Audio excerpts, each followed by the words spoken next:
Alhamdulillah, kita bersyukur kepada Allah Subhanahu wa taala. Pada kesempatan di malam ini kita kembali berkumpul di dalam masjid salah satu rumah Allah Subhanahu wa taala untuk mempelajari daripada hadis-hadisnya Nabi besar Muhammad sallallahu alaihi wasallam. Sampai kita pada hadis ke-6 yang mana diriwayatkan oleh Abdullah bin Mas'ud.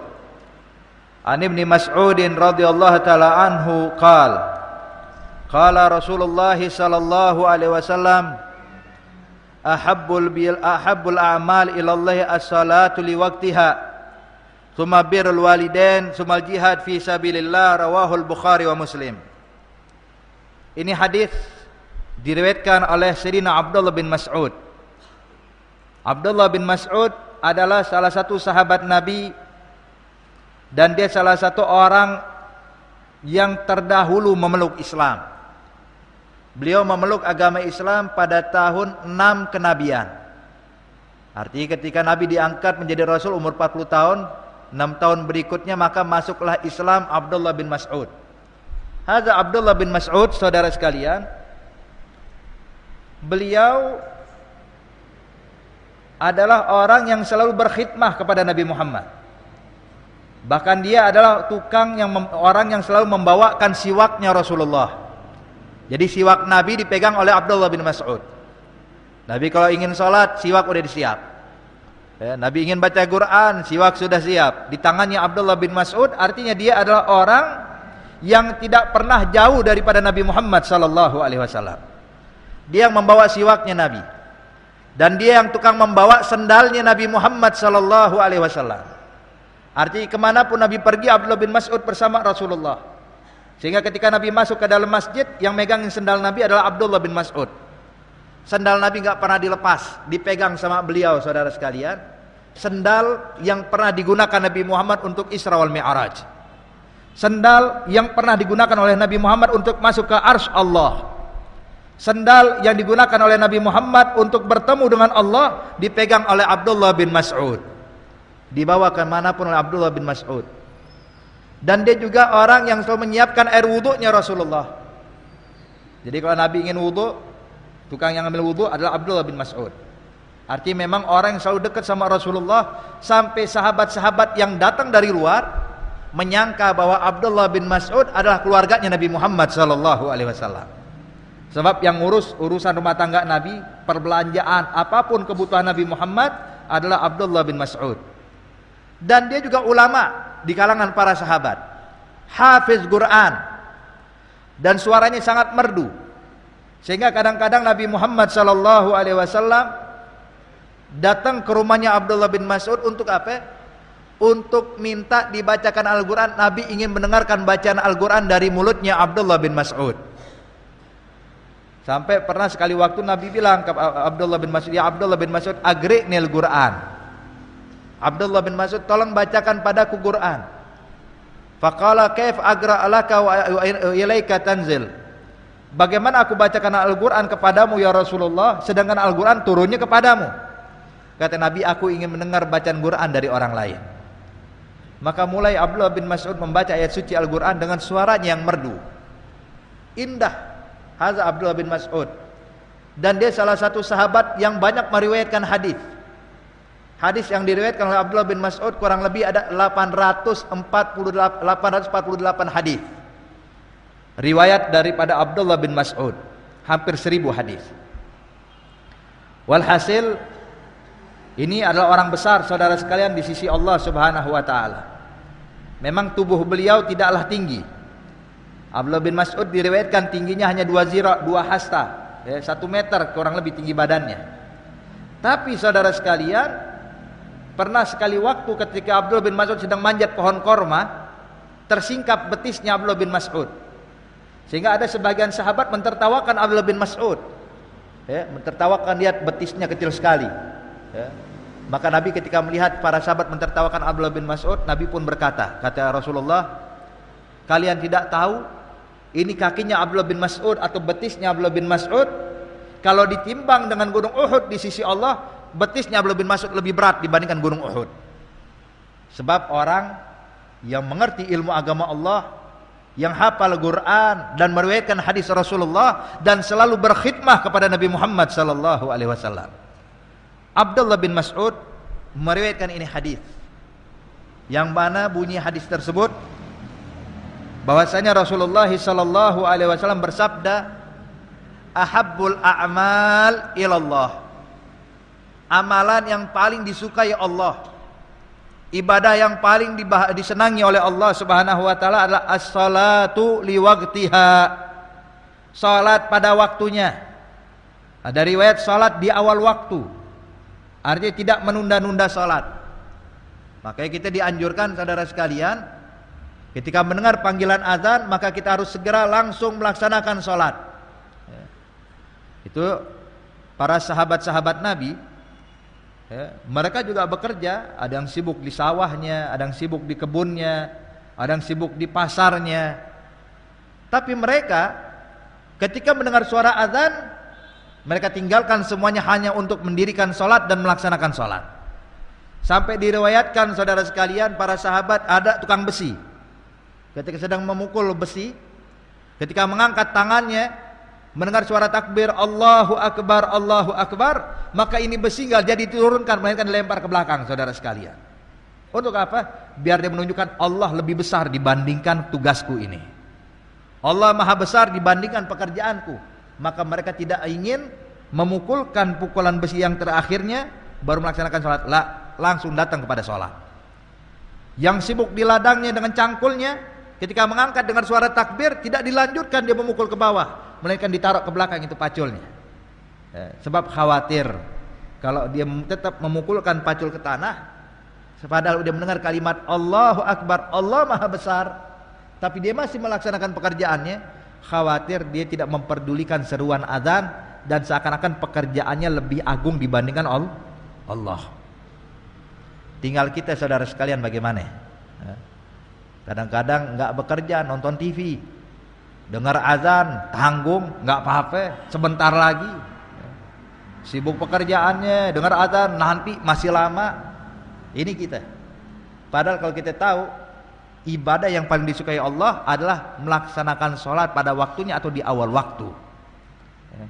Awaluhur rahmah, salat di awal waktu adalah rahmat dari Allah Subhanahu wa, juga fadilah dari Allah.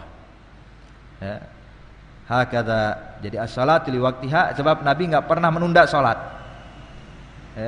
Para sahabat enggak pernah menunda salat, para tabi'in enggak pernah menunda salat. Tinggal kita kenapa masih menunda salat? Bahkan kadang-kadang ada sebagian muslimin menunda salat sampai keluar waktu. Padahal Allah dinyatakan dalam Al-Qur'an, ya, fawailul lil musallin alladzina hum an salatihim sahun. Allah nyatakan wailun, celaka bagi orang yang suka melalaikan sholat sampai keluar waktunya, menunda-nunda sampai keluar waktu. Ini orang yang celaka, kata Allah Subhanahu wa ta'ala. Jadi sholat yang dilaksanakan pada awal waktu itu adalah ibadah yang paling disukai Allah, yang paling disenangi oleh Allah kalau dilakukan oleh hambanya. Maka hendaknya kita melakukan apapun yang membuat Allah senang, sehingga kita mendapatkan ganjaran juga yang membuat kita senang, ganjaran yang membuat kita bahagia. Gimana caranya? Cari amalan yang disukai Allah. Maka ini salat di awal waktu jangan kita tunda lagi, laksanakan. Begitu dengar azan jangan suka menunda lagi. Memang betul saudara sekalian, salat itu adalah waktunya muwassa, bisa dilakukan di awal waktu, bisa dilakukan di pertengahan waktu, bisa dilakukan di akhir waktu, silahkan. Tapi yang paling afdal di awal waktu. Mau lakukan di pertengahan waktu boleh, silahkan. Yang penting sholat. Mau dilaksanakan di akhir waktu boleh, tapi yang penting sholat. Jadi nggak ada uzur orang meninggalkan sholat, nggak ada uzur. Uzur meninggalkan sholat hanya bagi orang yang ketiduran, atau orang yang lupa. Ini juga dijelaskan oleh ulama, bahkan disebutkan dalam kitab Safinatun Najah. Azaru salat itsnan, an-naumu wa nisyan. Uzur salat itu dua, tidur dan lupa. Tidur gimana? Tidur dengan syarat tidurnya sebelum masuk waktu.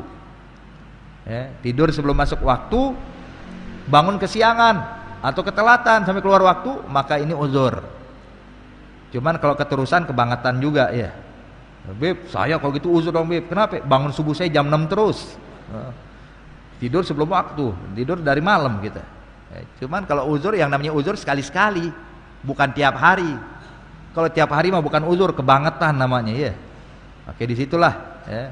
Uzur itu kalau tidurnya sebelum waktu atau setelah masuk waktu, tapi dia yakin bakal bangun. Masalah waktu zuhur, bilang badan capek, lelah. Coba deh anda mau baringkan badan, udah masuk zuhur, anda mau baringkan badan paling setengah jam, bangun anda sholat baru. Jam 1 anda bangun anda sholat. Ternyata bablas, jam 4 baru bangun. Uzur. Tidur setelah masuk waktu tapi yakin bangun, tapi ternyata kelewatan ya. Yang tidak uzur adalah tidur setelah masuk waktu dan dia tidak yakin bisa bangun atau enggak. Badan capek banget, jam 2 siang. Mau sholat, entar deh. Kira-kira bisa bangun enggak? Enggak tahu deh, kayaknya badan berat banget, capek banget, anda mau tidur dulu deh. Artinya enggak yakin bisa bangun. Maka tidurnya dia tidak dinyatakan uzur, maksiat di hadapan Allah Subhanahu wa taala. Hati-hati. Jadi tidur dibagi 3 sama ulama. 2 dinyatakan uzur, 1 tidak. Tidur sebelum masuk waktu uzur, tidur setelah masuk waktu dan yakin bisa bangun uzur. Tapi tidur setelah masuk waktu dan tidak yakin bisa bangun bukan uzur. Ini yang pertama. Yang kedua anisyan, lupa. Lupa di sini dibilang uzur dengan syarat lupanya bukan gara-gara maksiat, atau lupa bukan disebabkan maksiat. Lupa bukan disebabkan perkara makruh, dan juga lupa bukan disebabkan perkara haram. Kalau lupanya gara-gara main catur kan makruh kata ulama syatranji. Main catur, dengar azan sebentar lagi Beb, lagi seru nih. Dia kadang-kadang kalau main catur tuh mau maju selangkah mikirin setengah jam, mau maju setengah jam mikirin. Maju jam 2 siang masih belum kelar, jam 3 belum kelar juga, asik main catur sampai masuk asar. Maka ini lupanya dia tidak dibilang uzur, haram hukumnya. Kenapa? Sebab lupanya gara-gara perkara makruh. Sama halnya kalau orang nonton TV, nonton film, nonton TV, bentar lagi tanggung, sebentar lagi, nunggu iklan, film nggak ada iklan-iklannya, panjang sampai habis waktu asar, nggak uzur.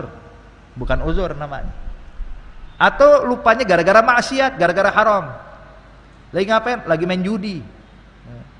Dengar azan, bentar lagi tanggung Beb, lagi kalah nih. Balikin modal dulu. Balik modal, tanggung Beb, belum menang. Udah menang, tanggung baru sedikit menangnya. Terus ini haram, maksiat. Jadi lupa seperti ini tidak dianggap uzur. Tapi kalau lupa dari hal yang mubah, disebabkan perkara mubah, atau perkara sunnah, atau perkara wajib, hadza bukan, ini uzur. Sebagaimana disebutkan dalam kitab Tasbitul Fuad atau kitab Tazkirun Nas, saya lupa nama kitabnya. Satu orang ulama besar di kota Tari, mufti dia, senang baca kitab. Jadi dia selepas sholat subuh, dia bawa beberapa kitab naik ke menara masjid. Di menara masjid dia baca kitab, 1 kitab baca kelar, 1 khatam, 2 kitab khatam, terus asik baca kitab. Sampai ke tiba-tiba tukang azan mau azan, mau naik ke atas menara, niat dia lagi baca kitab. Lagi yang baca kitab, mau ngapain ente? Mau azan ya Ustadz. Kan baru sholat. Dia bilang sholat apa ya Ustadz? Sholat subuh tadi. Dia bilang ya Ustadz tuh yang kemarin, ini sekarang sholat subuh yang kedua nih, hari berikutnya sekarang. Artinya ente baca kitab 24 jam. Kemana zuhurnya, kemana asar, mana maghrib, mana isya. Hadza uzur. Asik baca kitab, uzur. Walaupun tetap wajib qadha, iya. Uzur di sini tetap wajib qadha. Artinya uzur sekiranya dia tidak mendapatkan dosa gara-gara melalaikan sholatnya. Hakadha. Jadi intinya sholat mau dilakukan di awal waktu, pertengahan waktu, akhir waktu boleh. Cuman yang paling afdal di awal waktu. Maka dijelaskan di sini ahabbul a'mal ilallah. Amalan yang paling disukai Allah adalah sholat di awal waktu. Maka usahakanlah saudara sekalian, kita pasang niat mulai besok, mulai subuh kita selalu sholat di awal waktu. Zuhur pun juga, asar pun juga, insya Allah Allah melimpahkan kita taufik juga hidayah. Jika kita bisa mengamalkan ini amalan saudara sekalian. Kemudian yang berikutnya, birrul walidain, berbakti kepada kedua orang tua. Ada bakti adalah perintah Allah. Sebagaimana Allah nyatakan dalam Al-Qur'an, wa qadha rabbuka alla ta'budu illa iyyah wa bil walidaini ihsana. Imma yablughanna indakal kibara ahaduhuma aw kilahuma fala taqul lahumā uffin wa la tanharhuma.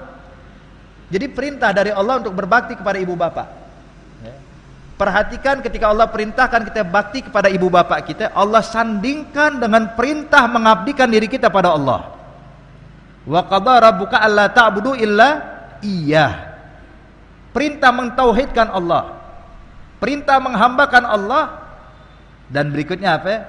Wabil walidaini ihsana, dan aku perintahkan juga untuk kalian berbakti kepada ibu bapak kalian. Ini bakti sama ibu bapak saudara sekalian bukan saat mereka hidup saja. Allah menyatakan wa qadha rabbuka alla ta'budu illa iyyah wa bil walidaini ihsanan. Ihsanan ini adalah masdar. Kalau kita belajar ilmu bahasa Arab, ada yang namanya fi'lul madhi, ada fi'lul mudhari, ada fi'lul amar, ada masdar. Fi'il itu berkaitan dengan waktu, kata kerja. Ya, kata kerja. Tapi kalau masdar itu isim. Isim tidak berkaitan dengan waktu. Allah menyatakan dalam Al-Qur'an wabil walidaini ihsanan, hadza masdar. Artinya berbakti kepada ibu bapak kalian tidak berkaitan dengan waktu. Bukan hanya saat orang tua kalian hidup saja kita harus bakti, setelah meninggal kita lupakan mereka, enggak. Sampai kapanpun. Sampai mereka telah meninggal pun kita wajib bakti sama ibu bapak kita. Maka pernah satu sahabat nanya kepada Rasulullah, ya Rasulullah, orang tua saya udah meninggal dunia, apakah saya masih tetap wajib berbakti kepadanya? Kata Nabi, na'am, iya. Lalu bagaimana caranya ya Rasulullah? Berbakti kepada ibu bapak yang telah wafat. Maka Nabi mengatakan, doakan dia. Doakan kedua orang tuamu yang telah meninggal dunia. Jangan pernah meninggalkan doa buat orang tua kita yang telah meninggal dunia. Kemudian sambungkan kerabat-kerabat orang tuamu yang terputus dengan wafatnya. Artinya orang tua kita punya sahabat, begitu wafat kita nggak kenal lagi sama dia. Dulu saat orang tua kita masih hidup kita sering diajak ke rumahnya, atau orang tersebut sering datang main ke rumah kita. Tapi begitu orang tua kita meninggal, seakan-akan putus hubungan. Maka kita bakti sama orang tua, sambungkan kembali, lanjutkan. Datangi orang tua, kerabat, sahabat orang tua kita. Biarpun orang tua kita meninggal, kita tetap menjalin hubungan dengan sahabat-sahabat atau saudara-saudara orang tua kita. Ini pun juga bagian daripada bakti kepada ibu bapak setelah wafat. Wahakadha. Jadi kita diperintahkan bakti kepada ibu bapak kita. Bahkan Allah melarang kita untuk mengucapkan kalimat uff. Wala taqul lahuma uffin wala tanharhuma. Jangan pernah kita mengucapkan uff. Ya. Uff itu ibaratnya kalau bahasa Indonesia bilang ah. Ini sering anak-anak nih. Ya. Nah, tolong beliin barang nih di warung. Ah, bentar lagi. Kalimat ahnya aja dihitung durhaka sama orang tua, nauzubillah. Kalimat ah dilarang. Uffin dihukumkan uququl walidain. Orang yang mengucapkan uff dinyatakan udah durhaka sama orang tuanya. Maka jangan sampai usahakan kita saudara sekalian bakti sama orang tua kita enggak terucap dari lisan kita melainkan ucapan marhaba, siap. Orang tua kita bilang siap, marhaba. Ya. Hakadha. Ini contoh anak yang bakti sama orang tua. Lagi asik nonton, lagi asik ngobrol dipanggil orang tua, gol marhaba, siap. Tinggalkan sahabat kita, tinggalkan TV, tinggalkan segala macam, datengin orang tua. Bahkan dalam syariat Islam, berbakti kepada orang tua bahkan dalam keadaan sholat sekalipun. Kalau kita lagi sholat, dipanggil sama orang tua kita. Itu ulama menjelaskan, para fuqaha, kalau sholat kita sholat sunnah, lagi sholat qobliyah atau ba'diyah atau sholat duha atau sholat sunnah apapun, dipanggil sama orang tua kita, batalkan sholatmu, penuhi panggilan orang tuamu. Sebab sholat yang kau lakukan sunnah, memenuhi panggilan orang tua hukumnya wajib. Kalau sholatnya sholat sunnah, batalin sholat kita. nggak haram. Ya. Tapi kalau sholat kita sholat wajib jangan dibatalin. Tapi percepat sholatmu, ringkas sholatmu, kemudian datangi orang tuamu. Kalau sholatnya sholat wajib, sampai seperti itu dalam sholat, sedang beribadat kepada Allah, sedang berkomunikasi dengan Allah, dipanggil sama orang tua, wajib kita datangi, penuhi panggilannya. Bakti kepada ibu bapak, saudara sekalian, harus kita lakukan apapun selagi itu bukan maksiat. Perintah orang tua kita, walaupun kadang-kadang memberatkan kita, walaupun kadang-kadang menyusahkan kita, tapi selagi bukan maksiat, wajib kita taat, wajib. Tapi kalau maksiat, tidak wajib kita mentaatinya, sebab ada kaidah la ta'atul makhluk fi ma'siyatil khaliq. Nggak boleh mentaati makhluk dalam bermaksiat kepada Allah. Selagi bukan maksiat, wajib. Walaupun makruh. Selagi perintah orang tua, wajib kita kerjakan. Tapi kalau haram, enggak. Kita punya batasan. Walaupun orang tuanya non muslim, wajib bakti. Anda beruntung jadi orang Islam, tapi orang tua kita belum beruntung. Contohnya, orang tuanya non muslim, anaknya Islam, muslim, maka sang anak tetap wajib bakti kepada ibunya, tetap wajib bakti kepada bapaknya yang non muslim, selagi bukan maksiat, selagi bukan maksiat. Wahakadha. Jadi kita ini sangat dianjurkan, lihat amalan yang paling disukai Allah ketika bakti kepada ibu bapaknya. Kadang kita hadirin menghormati orang lain lebih daripada kita menghormati orang tua kita sendiri. Maaf. Ini adalah kesalahan. Kita kadang menghormati guru kita, bukan main. Kita cium guru kita bolak-balik. Bahkan kadang-kadang bukan cuma tangan kanan, tangan kiri kita cium juga. Kadang bukan itu, keningnya kita cium. Kadang bukan itu, pundaknya kita cium. Sampai ada mencium kakinya. Tapi pernahkah kita melakukan ini pada orang tua kita? Padahal amal yang paling afdal di sisi Allah adalah menghormati orang tua kita. Maka di sini hendaknya kita, saudara sekalian, sebagaimana kita lakukan kepada guru kita, lakukan juga pada orang tua kita, bahkan lebih. Ya. Itu orang-orang yang berhasil dalam urusan dunia juga urusan akhirat, pasti kalau kalian dapatkan sejarahnya, dia adalah orang yang paling bakti pada ibu bapaknya, khususnya pada ibunya. Seluruhnya. Mau orang yang berhasil dalam urusan dunia, coba lihat siapa yang kita mau sebutkan, orang yang paling berhasil dalam dunia, tanya gimana hubungan dia sama orang tuanya, pasti kita dapatkan hubungan yang begitu bagus. Bahkan ada orang-orang yang pengusaha besar, ketika ditanya kok engkau bisa berhasil sedemikian rupa, dia bilang syaratnya cuma satu, rahasianya satu, aku jadikan bapak dan ibuku bagaikan raja dan ratu.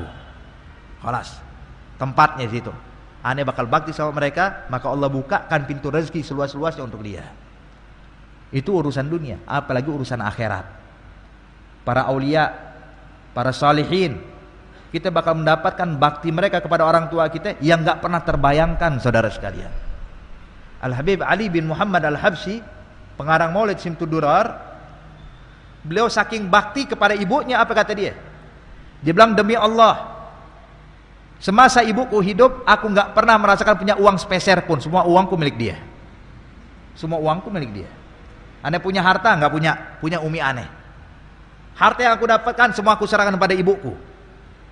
Tinggal ibuku yang mau ngasih aneh atau enggak, terserah. Yang penting hartaku milik dia, semuanya. Coba kalau kita kadang-kadang kalau dapat gajian ngasih ibu kita paling ya sekedarnya jabar khawatir nih ada sedikit, yang banyak ente ambil. Tapi lihat mereka para kaum solihin, saudara sekalian, begini keadaannya. Dan orang tua kita nggak membutuhkan harta kita. Orang tua kita pejuang, tidak membutuhkan harta yang kita miliki, enggak. Tapi kita yang butuh untuk memberikan pada mereka. Kemudian Habib Ali Habsyi pernah bilang, kalau seandainya umi aneh bawa aneh ke pasar, bilang saya, nganggap saya sebagai budak terus saya dijual, saya bakal ridho, yang penting umi aneh ridho. Walaupun saya dijual, walaupun saya jadi budak, yang penting umi aneh ridho. Makanya jadi orang besar ya. Jadi Al-Habib Ali bin Muhammad Al-Habsyi. Ada juga seorang ulama, Al-Imam Hamid bin Umar bin Hamid Ba'alawi. Itu saking bakti kepada ibu bapaknya. Itu kalau lagi duduk di hadapan ibunya, di hadapan bapaknya, dia nunduk, nggak berani mandang muka ayah dan ibunya. Dia tundukkan kepalanya. Ka'annahu fawqa ra'sihi at-tayr. Sampai seakan-akan ada burung hinggap di kepalanya. Artinya kalau burung hinggap di kepalanya, itu burung nggak bakal terbang. Kenapa? Sebab burung menganggap dia bagaikan dahan pohon, nggak bergerak di depan orang tuanya.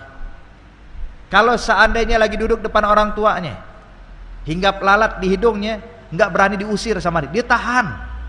Sebab takut kalau begini seakan-akan durhaka sama orang tuanya. Itu kalau di ruangan, dia mau permisi mau keluar, orang tuanya ada di dalam ruangannya, dia mau keluar ruangan tersebut, nggak berani membelakangi orang tuanya, dia jalan mundur, saudara sekalian. Saking bakti sama ibu bapaknya. Kalau jalan sama orang tuanya, sama ayahnya di jalan, nggak pernah mendahului orang tuanya atau berbarengan sama orang tuanya, selalu di belakang orang tuanya, bagaikan imam dengan makmum. Ada Imam Hamid bin Umar bin Hamid, ada ulama kaum salihin. Ali Zainal Abidin bin Husain bin Ali bin Abi Thalib, beliau bilang, saya nggak berani makan korma atau makan rutop bersama Umi Ana dalam satu hidangan. Nggak mau, biar Umi Ana makan dulu baru sisanya aneh. Umi bilang, ayo makan sini bareng-bareng. Ali bilang, enggak, Umi dulu makan. Karena aneh khawatir ketika aneh ngambil satu buah kurma, ternyata itu kurma udah diincar dulu sama Umi aneh. Dia mengambil, cuman keburu aneh ambil, sehingga akhirnya yang diinginkan tidak tercapai. Aneh ambil duluan, aneh takut jadi durhaka gara-gara beginian. Kita bagaimana saudara sekalian? Ini cerita yang kita sampaikan bukan dongeng, tapi kenyataan. Mereka orang-orang yang bakti sama orang tua, jadi orang besar semuanya. Makanya kalau kita ingin menjadi orang besar di sisi Allah, kuncinya satu, orang tua kita. Bahkan Nabi bilang, huma jannatuk wa naruk. Orang tuamu ini bagaikan sorga buat ente atau nerakanya ente. Ente masuk sorga gara-gara orang tua, neraka juga gara-gara orang tua. Ridallah fi ridal walidain, wa sakhtullah fi sakhtil walidain. Ridhonya Allah tergantung ridho orang tua. Orang tua ente ridho, Allah ridho. Walaupun engkau melakukan makruh, walaupun engkau tidak melakukan ibadah, tapi orang tua engkau ridho, engkau dapat ridho Allah. Tapi sebaliknya, wa sakhtullah fi sakhtil walidain. Murkanya Allah tergantung mukanya orang tua. Walaupun engkau melakukan ibadah sebanyak-banyaknya, tapi orang tua ente murka sama ente, percuma. Cari ridho orang tua kita. Jadi pasang niat, yang pernah punya hubungan gak bagus sama orang tuanya, malam ini datengin orang tua minta maaf. Percuma ibadah kita kalau orang tua kita gak ridho sama kita. Tiap hari cuma nangis ngeliat kita, sedih ngeliat keadaan kita. Walaupun kita melakukan ibadah banyak, tapi orang tua kita begini, gak bakal dapat ridho Allah. Cari ridho Allah, senangi orang tua kita, cari kebahagiaan orang tua kita. Apa yang disenangi kita lakukan, apa yang dibahagiakan dia laksanakan. Yang penting orang tua kita ridho. Mungkin antum pernah dengar kisah Nabi Ismail sama Nabi Allah Ibrahim, ya. Ismail bin Ibrahim. Nabi Ismail pernah punya istri. Sekali waktu beliau keluar berdakwah atau kemana, datang Nabi Ibrahim. Nabi Ibrahim sudah tua kala itu.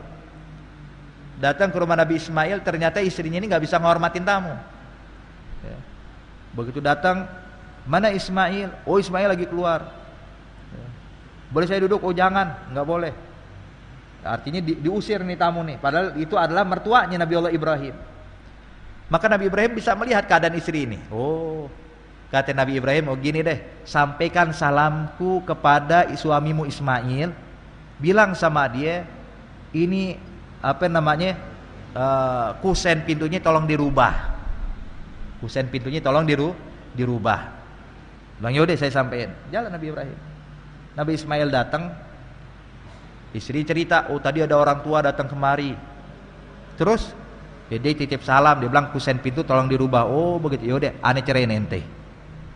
Ente nggak tahu siapa itu mertuanya ente, abahnya aneh. Dia bilang maksudnya kusen rumah mesti dirubah, artinya ente mesti dirubah, nggak pantas jadi istrinya aneh. Cerai. Fir'aun. Nikah yang berikutnya, datang keadaan sama begitu istri keduanya. Nabi Ibrahim bilang, udah suruh rubah kusen pintunya. Maka diucapkan, dirubah, diceraikan lagi. Sampai akhirnya istri yang berikutnya ternyata sopan santun, adabnya bagus, akhlaknya baik, ya, tamu disuguhin segala macam. Kata Nabi Ibrahim, sampaikan salam kepada Ismail suamimu, bilang kusen pintu jangan dirubah, udah bagus, cakep deh kusen pintunya. Ya. Lihat, sampai masalah menceraikan istri segala macam, apa kata orang tuanya, saudara sekalian. Cuman jadi orang tua jangan suruh nyerain istri anaknya, ya, jangan begitu juga. Artinya di sini asyahid yang kita lihat, baktinya anak kepada orang tua sampai sedemikian rupa. Lihat, kita lihat kisahnya Alqamah, kisah-kisah yang lainnya, semuanya saudara sekalian. Kisahnya Uwais Al-Qarni, kisahnya Juraid, kalau kita sebutkan nggak ada kelarnya. Mungkin sampai jam 11 malam kita asik aja bicara tentang kisah-kisah mereka. Cuman beginilah keadaan mereka. Orang yang berhasil dunia akhirat adalah orang yang bisa bakti sama orang tuanya. Itu aja, titik. Ente mau berhasil, cari kebahagiaan orang tuamu. Apa yang disenangi orang tua, kita laksanakan. Maka Anda bakal jadi orang berhasil. Kemudian yang terakhir, kata Nabi Muhammad, amalan yang paling afdal adalah al-jihad fi sabilillah. Berjihad di jalan Allah. Perlu kita pahami dulu apa sih pengertian jihad. Jangan kita artikan jihad namanya jihad perang. Bukan jihad enggak perang aja. Itu bagian daripada jihad, ya. Jihad itu adalah badlut tagah, ya. Mengerahkan seluruh kemampuan dia, mengerahkan seluruh usaha dia untuk menegakkan kalimat Allah. Hadza jihad. Ya. Jihad sesungguhnya adalah mengerahkan seluruh kemampuan untuk menegakkan kalimat Allah. Biar nama Allah harum, biar nama Allah indah di mata manusia. Hadza jihad. Ya. Jihad. Makanya berapa banyak Nabi bilang dalam hadis, mujahid fisabilillah, tapi nggak ada kaitan dengan pedang atau perang. Sampai Nabi bilang, man kharaja min baitihi li talabil ilmi fa huwa fisabilillah hatta yarji'. Nabi bilang, barang siapa yang keluar dari rumahnya untuk nuntut ilmu agama Allah, kayak antum saat ini datang ke masjid untuk ilmu agama Allah, maka mereka adalah mujahid fisabilillah sampai mereka pulang ke rumahnya. Kira-kira yang hadir ke sini bawa pedang nggak? Ada yang bawa pedang, bawa pistol, bawa bom? Enggak. Bawa pulpen sama kertas. Tapi apa kata Nabi? Fisabilillah. Berbakti sama orang tua, fisabilillah. Melaksanakan ibadah haji, fisabilillah. Jihad, arti badlut tagah, mengerahkan seluruh kemampuan untuk menegakkan kalimat Allah. Dengan apa? Dengan apapun yang dimiliki. Dengan hartanya, dengan ucapannya, dengan usahanya, apapun itu, maka dia mujahid fisabilillah. Jadi sangat salah orang yang mempersempit makna jihad. Bilang jihad itu perang, kalau bukan perang berarti nggak jihad. Jihad itu adalah menghancurkan lokalisasi. Jihad itu adalah menentang kemaksiatan yang depan mata. Ada jihad, lebih itu bukan jihad. Oh, jangan mempersempit yang luas. Jihad luas, jangan dipersempit, ya. Jangan mempersempit urusan yang sudah luas. Kalau kita persempit, ada salah. Jihad itu luas. Pokoknya kerahkan seluruh kemampuanmu untuk menegakkan kalimat Allah, apapun itu. Kadang senyumnya kita jihad. Senyum kepada sesama muslim, senyum kepada orang non muslim, senyumnya kita, sehingga orang ketika melihat senyumnya kita ini tertarik untuk memeluk Islam, maka senyumnya Anda adalah jihad fi sabilillah. Jelas, ya? Al-jihad fi sabilillah. Cuman di sini saudara sekalian, kita lihat urutan dalam hadis. Ya. Artinya dalam hadis ini Nabi menunjukkan bahwa 3 amalan ini enggak sama. Ya. Itu tertib. Ya. Yang paling afdal, amalan yang paling disukai Allah adalah sholat di awal waktu. Kemudian peringkat berikutnya adalah bakti sama orang tua. Kemudian berikutnya baru jihad fisabilillah. Perhatikan, jihad fisabilillah urutan terakhir. Yang paling tinggi adalah bakti sama orang tua. Jadi ini hal, ya, harus kita perhatikan 3 amalan ini. Kita pasang niat, ya. Pasang niat dalam hati kita. Usahakan mulai besok, ya Allah, kita ingin sholat selalu di awal waktu. Kemudian saya ingin bakti sama orang tua saya. Kalau seandainya saya pernah punya hubungan jelek sama orang tua saya taubat pada Allah. Saat ini kita taubat. Temui orang tua kita, datangi dia. minta maaf, minta ridhonya, minta doanya. Yang terakhir baru jihad fisabilillah. Semoga Allah Subhanahu wa taala melimpahkan kepada kita taufik juga hidayahnya, dan kita doakan buat guru kita Al Habib Alwi bin Abdurrahman Al Habsyi yang saat ini melaksanakan ibadah umrah, betul ya. Jalan ibadah umrah. Insyaallah dijadikan umrah yang mabrurah, umrah makbulah, sehingga pulang mendawa ampunan Allah Subhanahu wa taala, dan kita pun juga didoakan oleh beliau di sana sebagaimana kita harapkan kita mendapatkan anugerah yang diberikan Allah kepada beliau di sana. Kita juga mengharapkan anugerah yang kita dapatkan saat ini juga kebagian kepada beliau di sana. Dan juga saudara sekalian, maka hendaknya kita juga menghadirkan beliau setiap majelisnya. Walaupun beliau nggak ada, rasakan kalau dia ada sama kita. Sebagaimana beliau pun juga akan merasakan kehadiran kita saat kita di sana-sana. Insya Allah kita mendapatkan ampunan Allah Subhanahu wa taala, kita mendapatkan inayah dari Allah. Amin ya rabbal alamin. Wassalamualaikum warahmatullahi wabarakatuh.